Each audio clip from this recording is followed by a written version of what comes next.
Hungaroring staza na kojoj se održavaju trke Formule 1 nalazi se 19 km od centra Budimpešte. Fantastični fizičko-geografski uslovi su je učinili jednom od najboljih i najpoznatijih staza na svetu. Zahvaljujući dolini u kojoj se nalazi 50 hektara brda koja je okružuju, ova trkačka staza je 80% vidljiva iz svake pozicije gledališta.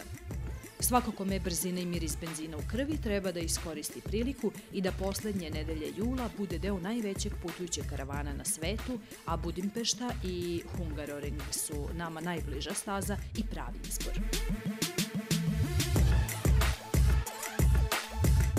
Trka velikana Formule 1, poput Vettela, Alonsa, Hamiltona, Rosberga su svakako centralni događaj, ali vaše putovanje je značajno više od toga.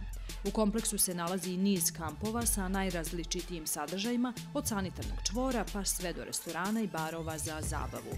Ulaznice za najpopularniju trku sveta su kategorizovane u odnosu na pozicije, komfor i usluge koje se dobijaju tokom celokupnog događaja, a najskuplje idu i do 500 evra.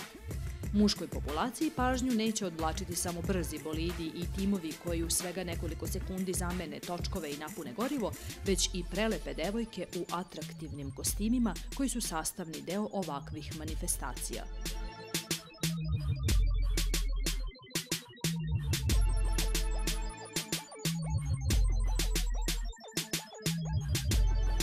Bilo da se radi o furioznom startu, dramatičnom finišu trke ili otvaranju pobedničkog šampanjca, svaki trenutak ovog događaja će vam stvoriti jednu nezaboravnu uspomenu.